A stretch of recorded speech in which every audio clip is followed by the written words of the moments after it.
I've been vegan through both my pregnancies, and that was something that was very, very hard to do with the number of naysayers, like you say, like, oh my God, you need dairy, you need to eat ghee. So many people came and told me if you don't eat ghee, your baby will not slip out of you. Oh my God. I was like, okay, we'll see when it comes. There are numerous things we know that are causing the climate crisis of today. Some of them include oil and gas, vehicular emissions, construction, and most recently, the fashion and the fast fashion industry. But there is one topic that gets left out of these conversations, and that one is animal agriculture. Have you ever thought about it? The kind of pressure that we're putting on our planet and resources just by raising over 80 billion land animals and more than 50 billion sea creatures each year just for slaughter? And speaking of food, in today's commercialization of food processes, do you know that we now find microplastics in something as basic as table salt? Do these topics interest you? Then stay tuned to the end of this very episode to have all your questions answered with the very eloquent Rithika Ramesh right here on the SGGS podcast starting right now. Hi everybody and welcome to another episode of Sephra's Green and Greener show where we try to decode simple steps to sustainable living. I'm Sephra Abraham, your host of this podcast and also founder of Green, the vegan store. Today I have with me the lovely Rithika Ramesh, who is a vegan for almost 14 years, who is working on as the campaign manager of Generation Vegan and is a voice for all the beautiful animals that we have in on our planet. So hi Rithika, over to you. Hi. Hi, Sephra. Thank you for having me here. Great. Okay, let's get right into it. Of course, the first question being one of the, I would say, OGs in the vegan space. How did you turn vegan? What was the trigger? Tell us all about it. Surprisingly, this is the third time I'm telling this story today because I met two other people and they were like, oh, you're vegan. And I was like, yes, I'm vegan since 14 years. So for the third time, I learned about the cruelty in the dairy industry and I couldn't unsee it anymore. And by that point, I had already experimented with eating animals and given it up. Because I grew up around animals and I was like, why am I differentiating between a dog and a cat and I'm okay to eat a hen or a pig? So that made me give up eating animals, but I had no clue about the dairy industry. In 2009, I learned about it and that's when I decided I couldn't support it anymore. So I gave up dairy and was completely vegan in 2009. Wow. So what was it? Like, was it, some people like myself, we saw like, maybe one documentary or we met someone who was vegan. So any specific trigger like that? Yes. Yeah. Yes. It was actually a one-day workshop organized by Dr. Nandita Shah. Oh, lovely. So back then she used to organize these workshops called Peas versus Pills. And the focus of the workshop was not so much to tell people about, look, this is happening in the dairy industry and you need to stop having dairy or meat, but it was more about how going vegan is better for your own health and for the planet. And the last section in that workshop for the day was she would show these videos of how the cows are treated in the dairy industry. And, up until that point, I was like, okay, this sounds interesting, like, okay, I can try to be vegan. But the moment she showed those videos, that was it. I know exactly what you mean. It's like a light bulb goes off. You're like, oh my God, have I really been contributing to this? Am I insane or like, what am I seeing? How did I not know about this before, right? So yeah. It is a light bulb moment. I love that. But really a big shout out to Dr. Nandita Shah. I think she has really been one of the pioneers, in India, and she's really helped so many people. It's amazing. So thank you. Delving a little bit into what you've told me about, so long, 14 years is no joke. So have you really felt any impact health-wise? Because a lot of the naysayers are always like, oh my God, everyone can be vegan for a year or two, but after that, you start seeing these short-term, long-term, crazy, horrible impacts. So why don't we shed some light on that with the true OG vegan here? So when I turned vegan, I didn't have any such health issues. One thing that was recurring for me was allergies, seasonal allergies, dust allergies. I mean, I attributed it to that. But the moment I gave up dairy, it's almost as if that went away, because dairy is mucus causing. There's not that much mucus that you're putting into your body, like through dairy, that the body needs to throw. So the allergies just disappeared. Of course, I lost some weight and I was able to keep that off. I've been vegan through both my pregnancies, and that was something that was very, very hard to do with the number of naysayers, like you say, like, oh my God, you need dairy, you need to eat ghee. So many people came and told me, if you don't eat ghee, your baby will not slip out of you. Oh my God. I was like, okay, we'll see when it comes. And then after that, also for the whole breastfeeding journey, people were like, you need dairy. But it's so strange if you think about it. Humans are the only animals that drink milk from another mammal. And then when I was breastfeeding, I was like, why do I need to drink milk from another mammal to make milk for my own child? So it just made more sense to me then. And it also the whole part about the cow being separated from her baby and all of that hits home even more once you have a child as a vegan. So yeah, it's been so, I was able to lose my pregnancy weight within a week. Oh my God. Yeah, and that was that was something I didn't really work hard to do. But I now know that a lot of mothers are forced into eating like kilos of ghee after giving birth. And that's one of the reasons that they're finding it so hard to lose that weight. But yeah, it's been a very healthy, uneventful, health-wise journey for me so far. I hope everybody heard that. Uneventful. That's what you want to hear, right? Because it's, okay, you change your diet and then you live the same quality of life. That's awesome. Yeah, and I also have to say that a lot of people, when they go vegan, they like to experiment and have the mock meats and the butters. If you see, even in the Indian cuisine, there's so much fried food that's already vegan. So the point is that it's fine to eat that, but not to make your life depend on it. Right.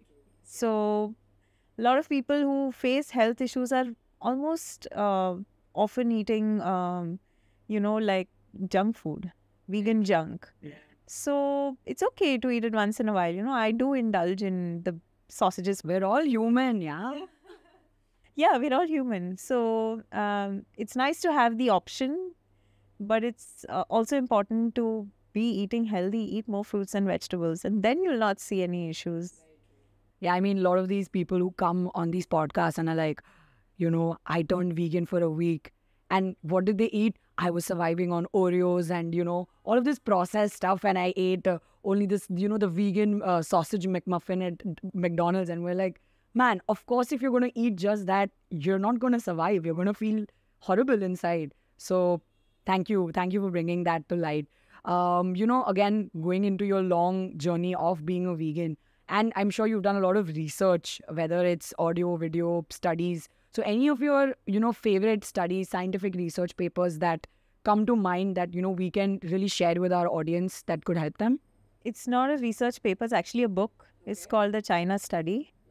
And I feel like that book is very hard to read for somebody who's not from a science background because it's very, very in-depth into the whole study.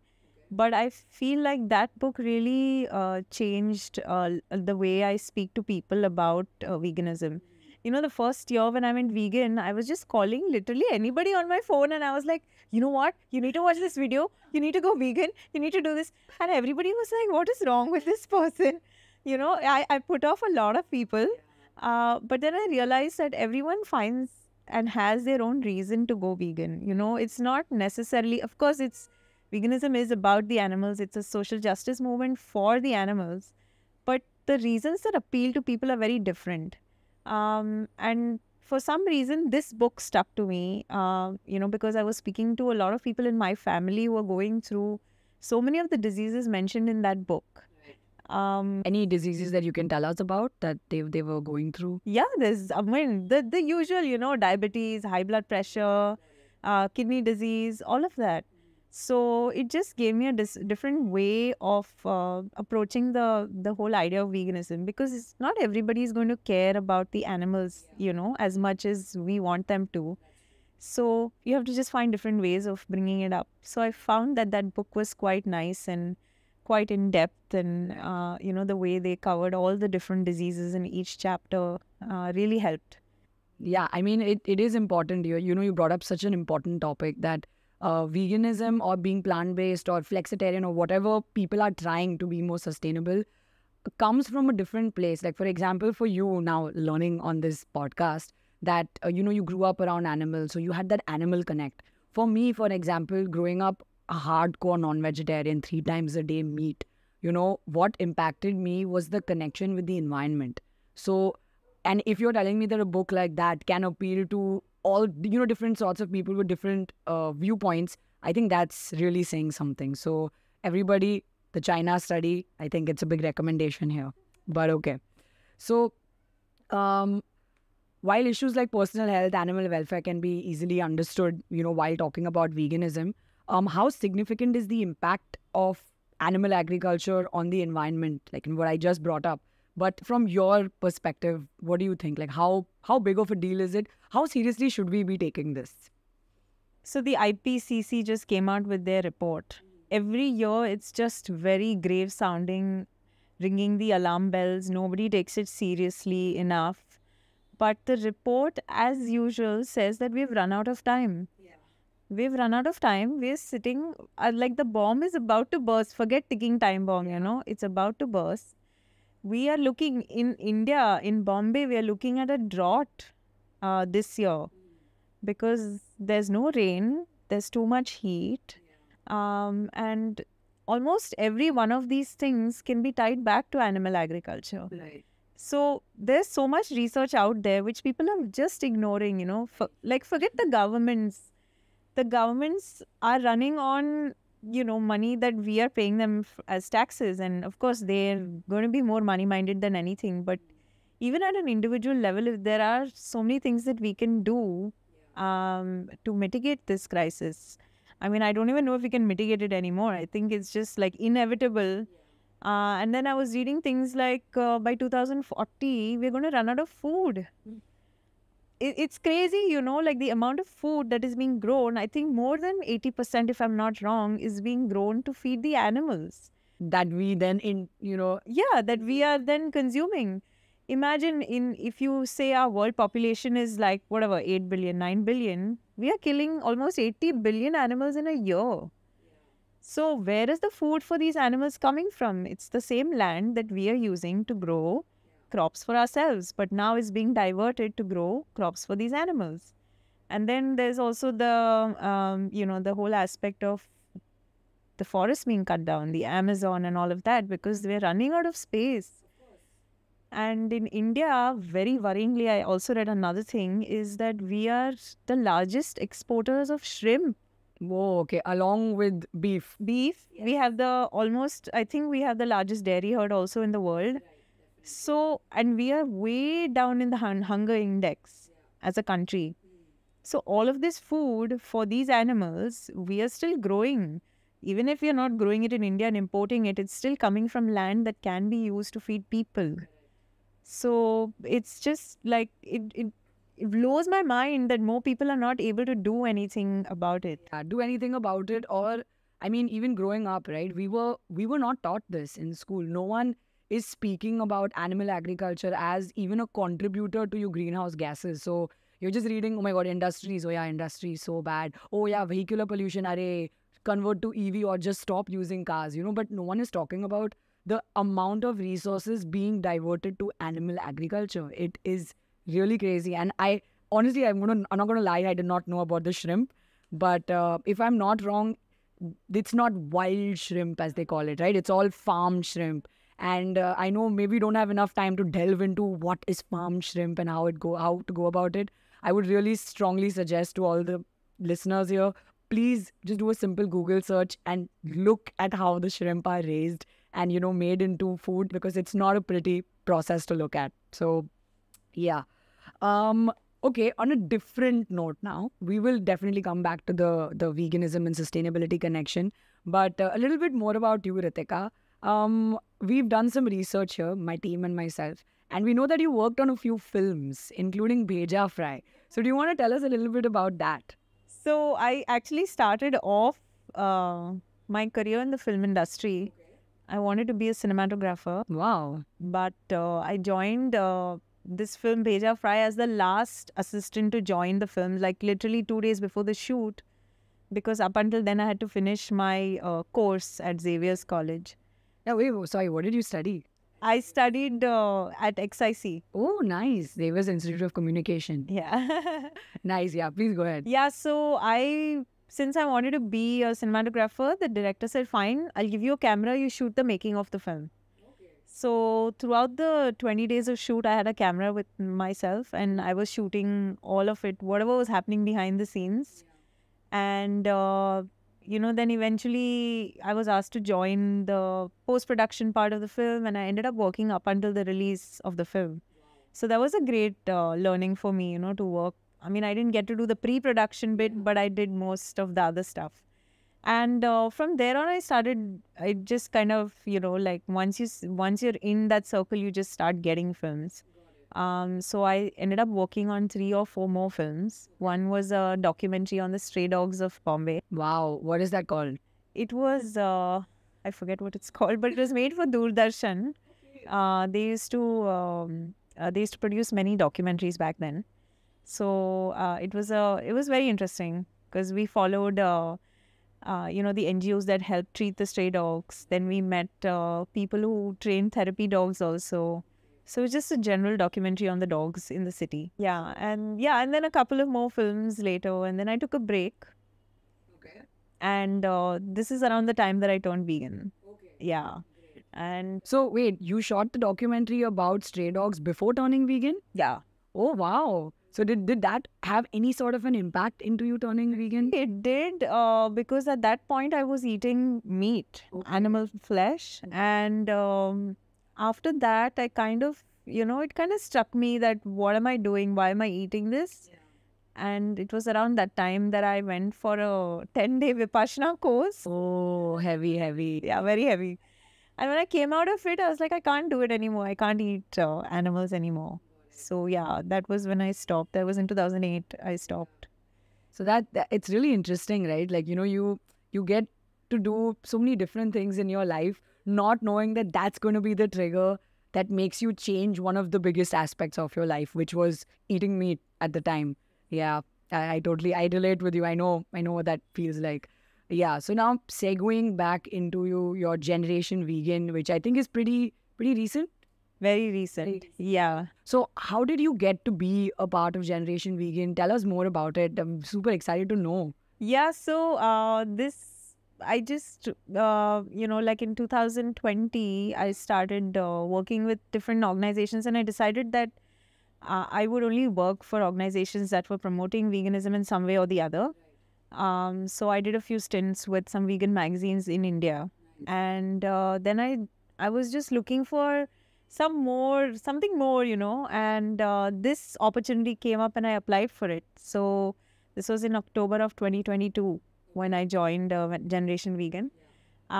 They were earlier known as $1 Million Vegan. Yeah, they're pretty big. I mean, like even their social media following is pretty huge. So they are just plainly a vegan advocacy organization. And, like we were speaking about earlier, people have different reasons that attracts them towards veganism. So the whole idea there for them on their website and through their social media is to appeal to people through these different ways. And they have 7-day and 30-day vegan challenges that you can sign up for. Yeah, so anybody can go on their website and sign up for a challenge and you'll get these in-depth emails that are really amazing information about whatever cause you choose, whether it's for the planet, whether it's for the animals or for humanity or for your own health. And then, of course, it's available in multiple languages, including Hindi. So the idea is just to appeal to just a mass larger audience and not only have information in English. And yeah, most recently they challenged Rishi Sunak to go vegan. Oh my God. How did that go? It went up really well, actually. Of course, he didn't take it up because the whole point of him, like when he was being, when he was running the race, he was always, I'm for the farmers, farmers of Britain, whatever. So he did not take it up. They sent a very blah, blah, blah letter back saying he cannot do it or whatever. But what was really amazing to see is that they took over advertising space in London, like a whole underground station. Imagine you just take the escalator down into the station, and all you see is the generation vegan colors, just black and a bright fluorescent green, imploring people to think about going vegan, and not very direct, but just like things like what we were talking about. Animal agriculture does this, and this is the footprint of milk and cow's milk and oat milk and soy milk. So things like that, they did. That's awesome. It was really nice to see it unfolding over there. And then we have now in India, we have the Hindi website. We have a few films in the pipeline. One film we just released last week. It went viral all over the world. Wow, what's the name of this film? It's a short film on their YouTube channel right now, but the teaser on Instagram got more than 500,000 views. Wow, and I'm sure you had a role to play in that. So yeah, so I made the film. Of course, we have. I can't take credit for it because it was a film about Dr. Nandita's father, who's 88 years old, and he has been vegan for 36 years. And last week, actually, it was his birthday, and I didn't know. And the film released on his 89th birthday, so he's 89 now, and he's really cute. Okay, imagine this old man like walking on Marine Drive. We've shown him walking and stuff. Because he wakes up at 4:30, goes for a walk early in the morning and all of that. So yeah, that was really nice. A lot of people got inspired by that film. So it was nice. It was fun to see the reaction. That's so sweet. Yeah, we really need to watch this, video that you made. Going into something that you mentioned about, the advertising, and you said something that it was not in your face or direct, but more like making people think. I think that really stood out to me because very similar, journey. And it's very difficult to reach out to people, saying that you are a killer, you are a murderer, you are doing this. Because, yes, and I do understand that that is one aspect of activism, which is, a lot of people do follow it. But I personally believe that also sometimes can give a movement, any movement, like a bad rep. So what is your take on that, and what is your take on, advocacy in 2023? So I'll rewind back to 2009 when I turned vegan. Yes. And I told you I was this crazy person calling everybody saying, you know what, watch this video, watch this film, read this book. It didn't work. Yeah. From my personal experience, it didn't work. People know. Okay, people know what happens. People know we are taking milk from a cow, that the cow is not giving us milk. Yeah. People know that animals are being killed to be put on their plates. They've pushed it to the back of their minds. Okay, so when I try to highlight this again, nobody wants to feel guilty, especially about these gory details. And I have found that in so many years, just by being, people are just inspired to do something. Even if it is quitting dairy for a week, they will try it. The first year, I was very unsuccessful at convincing anybody about anything. But eventually, when people saw that, okay, she's still alive, she's not dying from protein or calcium deficiencies, then people said, okay, we can give this a try. So in my personal opinion, it has only worked for me that way. There are, I'm sure, people who are, impacted enough to take a step towards veganism by watching these videos or by seeing what goes on in slaughterhouses. But I feel like you said, in 2023, I think it has to come from a more backdoor kind of perspective, you just say, what happens in the environment, where how much food of our food is going to be fed to the animals.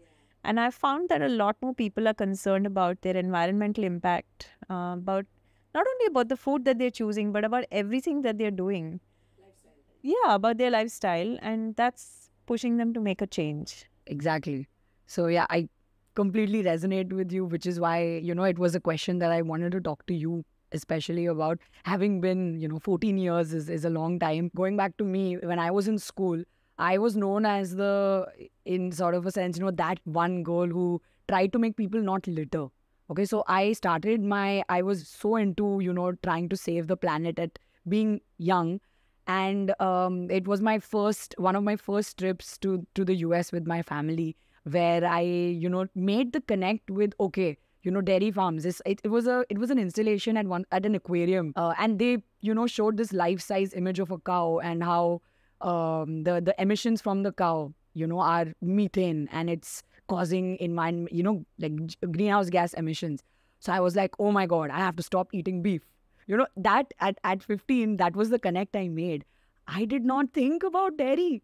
So, in your small way, you're trying to do so much, but it was not someone coming and telling me, if you don't turn vegan, you're a murderer, you're this. It was just information displayed in a very nice manner to attract even children, such as me and my brother, who stood there, assimilated the information, and then we made random choices, but it made us make an impact.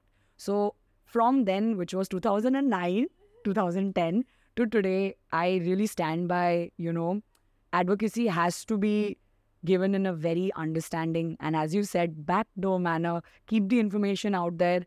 Of course, maybe nudge people slightly to sort of consume it, but that may not always be the best option. So yeah, but thank you so much for, making it easy to understand. So coming back to, a broader ambit of sustainability, of course, veganism is a big part, which we've already discussed. What are some of the other things that, you consciously or subconsciously now have imparted into your life and your kids' life to be more sustainable? So the biggest thing is, of course, veganism. So much so that my son in his school will go and tell his teachers, you should not drink milk from an animal. They'd be like, how does he know all these things? And then they were learning about the alphabet V, and he was like, V for vegan. My God, Rithika, your children are going to be like top of their class or bottom. I don't know. But I love the fact that he's so vocal about V for vegan. Of course, both of them are very aware. I've got these books, age-appropriate books for them that talk about. There are some kids' books about veganism. Right. So it talks about what happens to the animals and all of that. But yeah, sustainability-wise, one thing that I do very consciously is try to ensure that whatever plastic comes into the home is being recycled.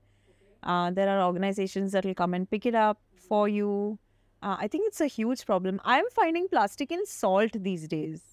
And none of us are even looking for it. But it's there in salt. Whether we know it or not, there are microplastics in salt. And I feel like, we need to really, it's unavoidable. I mean, there are ways to avoid it. I can take big boxes and go to a grocery store that'll pack the groceries for me. But it's just impossible for me to avoid getting some amount of plastic into the house.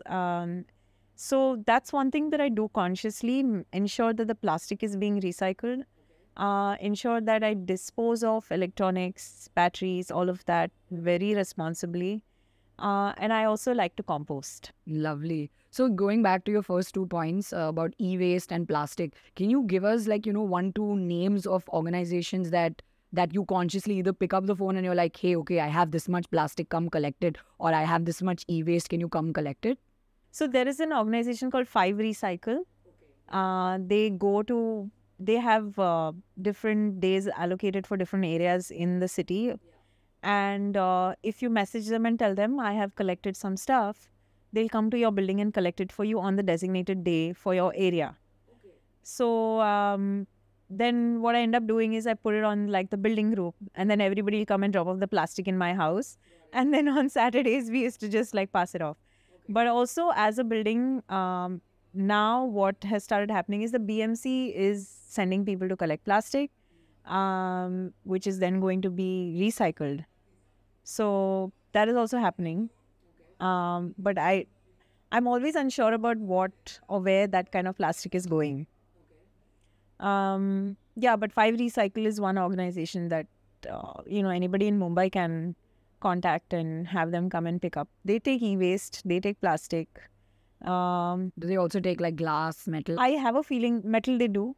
I have a feeling they take glass also. Yeah, wood is something that's a little difficult to. Wood, ceramic. Oh my God, ceramic. I think people have the biggest problem with even getting, disposing and having the municipality sort of collected, because it just lies there, and even the municipality doesn't want to take responsibility, so it just ends up, and I don't even think it reaches the landfill. It's that bad. It just lies on roads. So I really feel like something needs to be done about that. Though I don't have the solution yet. But so Earth, sorry, it's Five Recycle. Five Recycle. Awesome. So do they have like a weight limit? Like, we need 5 kg, 10 kg, or, is there something like quantifiable?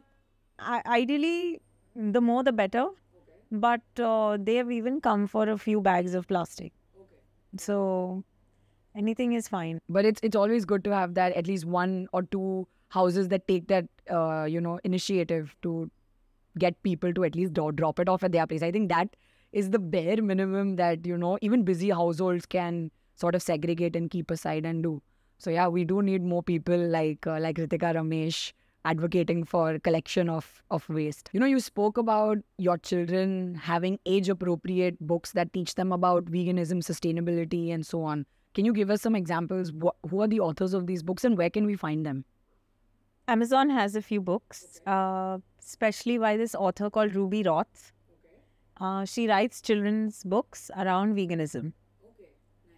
She's got 3 or 4 books, I think, maybe even more. But like one of her books is like the A to Z of veganism. So she takes every alphabet and she's found a way to connect the alphabet to being kinder to animals. So B is for bees. We take their honey, something like that. So I really like her books because she puts it very simply and the kids are able to understand and not really feel any guilt about it. But I mean, in this research path of yours with children's books, have you come across any Indian authors? I think there are a couple, but I've not bought them. There are a few books that talk about being kind to animals. And then they end with a message of saying, like, you should be vegan. Just recently, I came across a book that's been written about a person, like a kid, I think, and his dog. And in the book, he makes a connection to, if I like dogs, why don't I like cows, or why don't I like pigs? So I came across the book. I've not bought it. It's relatively new. But I can send you a link and you can add it. Definitely. We would love to do that. Any small step that can help, especially pass on to the message to like a young group and a very impressionable group of our country, I would say children. So yeah, that's very interesting. Your children, like, how you've sort of tried to embody sustainability and veganism and the way that they're taking it to their school. Which school do they go to? They're in Oberoi. Oberoi, okay. And is the atmosphere there for them more welcoming? Like, in terms of a lot of these school events are very focused around food. Like, all the kids bring food, celebrate this, celebrate that. So the fact that your kids are vegan, how do they? They are not vegan. Oh, they are not vegan. Okay. I raised them vegan until they were 2. And then I left it up to them. So they still have all the information about veganism. But it is hard when they go to birthday parties because they see cake there. It's almost always vegetarian, so it won't have eggs in it. But for people also to find vegan cakes, it's very difficult.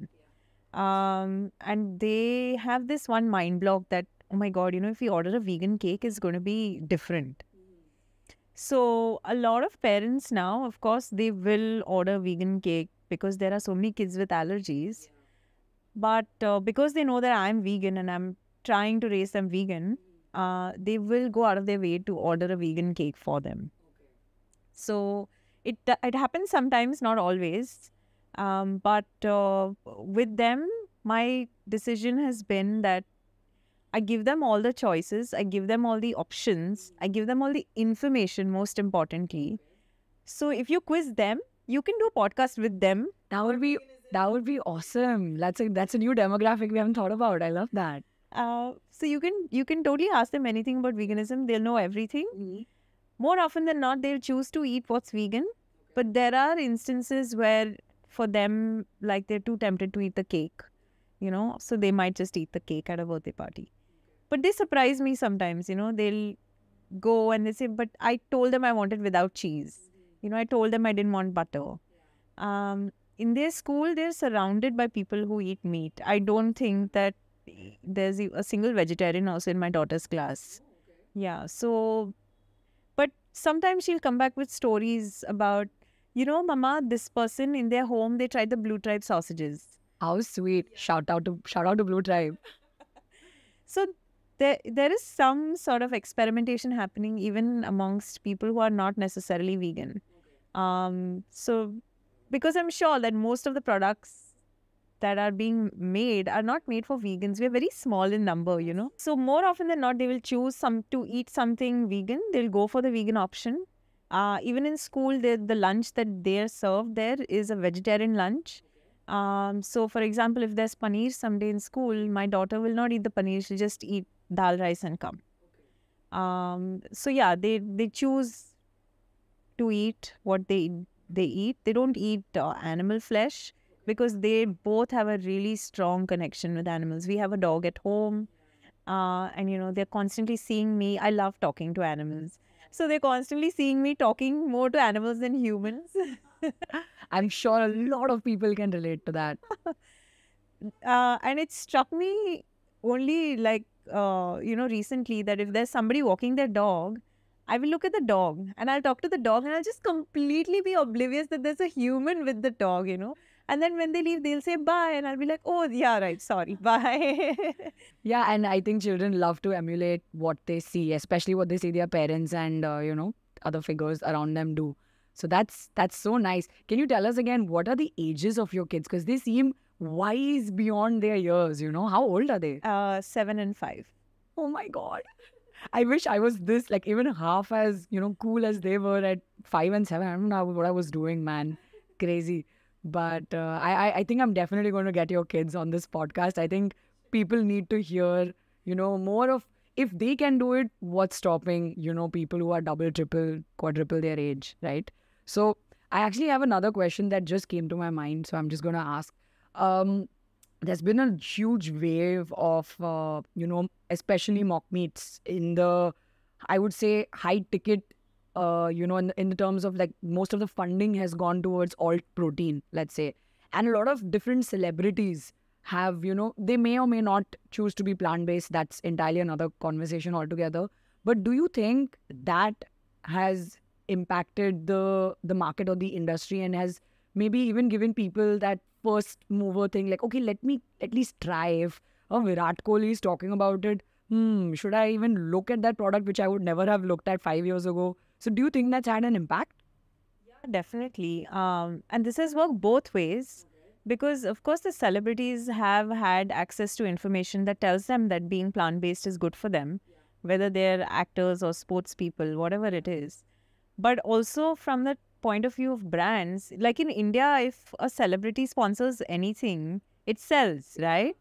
So for them, it's been a very smart move to not only onboard them as investors, but also put them up in the front as, like spokespersons for the brand. It definitely helps give a great push. I mean, I really wish that more of them would come out and say, yes, we are vegan. Yeah. Yes, we eat plant-based. They have their own reasons to not do those things. Maybe they aren't fully vegan or plant-based or whatever it is.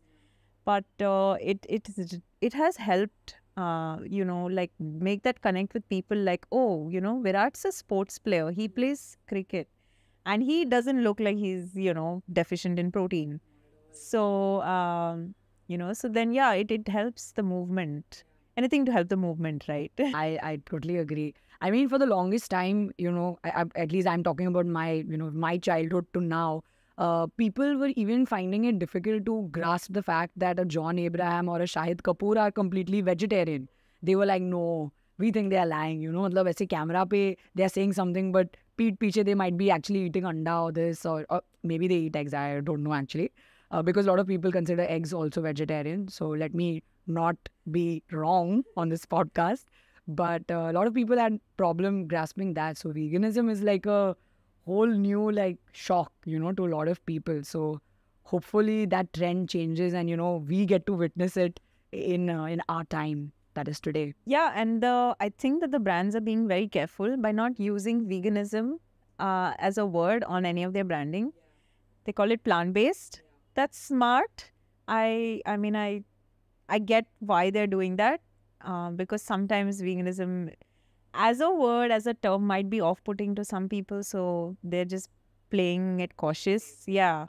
But yeah, it's nice to see, like, you know, now you can walk into any supermarket in Bombay in the frozen section. There will be some mock meat from some brand or the other, you know. And if I'm not wrong, I think McCain has those veggie patties. Also, I mean, I'm talking about back in the day without the smart, you know, I mean, all protein even existing as a segment. They were like, "Arey, you know, why should vegetarians be like not have any option?" So they kept one option for plant-based folk without cheese. You know, otherwise it's like the frozen section is cheese corn ball, cheese pakoda, cheese fries. And I'm like, man, like this is sad. But then they did have a veggie patty. So yeah, thank you for McCain for doing that for us. But yeah, you're absolutely right. Walking into a conventional supermarket is way easier now for even DMart keeps a couple of options. They also keep chetrans. So that's very accessible in terms of costing also and accessibility, you know. So I love that. But very interesting that you mentioned that brands are choosing to be plant-based and not vegan. What are your personal thoughts on that? As a vegan, I would be like, why can't you just write vegan on it so it's easier for vegans to pick it, you know? But if I had to think from their perspective as a, you know, like as somebody who's an entrepreneur, I like that they're using plant-based. I like that they're trying to appeal to more people. Yeah. And it's working. You know, the more number of people who try it, even if they eat animals, if they try it and feel like, okay, this is something that we can do once a week, twice a week, and eventually give up eating animals completely, then why not? You know, anything for the movement. I love that. So now we're going to enter the rapid fire with Rithika Ramesh. It's a vegan / sustainable rapid fire, so don't worry. It should be relatively easy. Okay, so cue the tense music that will play in the background. So first question, what's your favorite vegan food? Oh, so hard. Pani puri. Okay, lovely. One zero waste thing that you always carry with yourself. A water bottle. Nice. Okay, one fruit you can eat for your whole, like the rest of your life. Any berry. Berry, love that. Okay, your favorite sustainability hack. I would have to say it's the water bottle, and also carrying cutlery. Any steel straws. Steel. Stick to steel. Stick to steel. I like that. That message was simple. This is important. Okay. One thing you love about being vegan. That you can be kind in all your choices. Okay. And one thing you're sick of hearing as a 14-year-old vegan. Makes me sound like I'm 14. I'm not. But one thing you're tired of hearing as a veteran vegan. Thank you. Yeah. I've heard so many things. I don't know. Like, take the most bizarre one that you've heard. Well, I think the most bizarre one for 2023 is it's so difficult. Fair. Please, you can give a shout out to Green here. That's helping. Yeah, green. Of course, green. I should just buy a house or stay near green only. Half the time I'm just like, can you send this? Can you send that? Oh my gosh. Okay, so now we have another fun segment, that is, give me the first word that comes to your mind when I say the following. Okay, so again, no context, the very random words all over the place. Just want to hear your opinion. And the first word, okay, it's just one word, right? First word, ethics.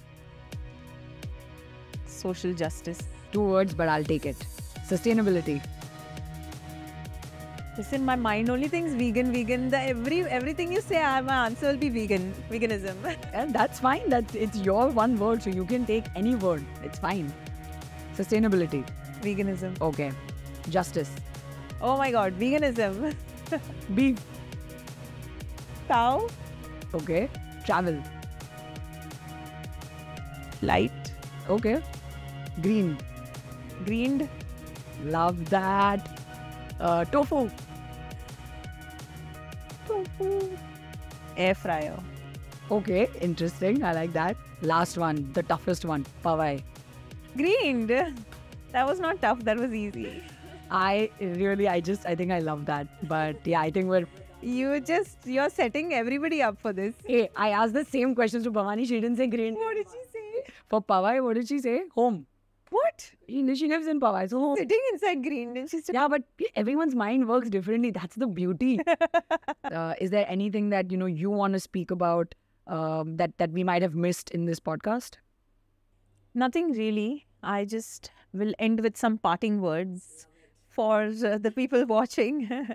I just wanted to say that, even if you think that you can't be 100% vegan, whatever small steps you can take towards the end goal of being vegan, it helps the animals. It helps, even if for one day you give up eating your regular, chicken burger and choose a vegan burger. It has helped those many chickens whose flesh has gone into that burger. So small steps. Baby steps it is. And thank you so much for coming here today. And you've really given us a lot to think about and a lot of wisdom, especially with your little ones. So thanks again for that, and hope to see your little ones next time. Anytime. Thank you so much for having me. Thank you for being here.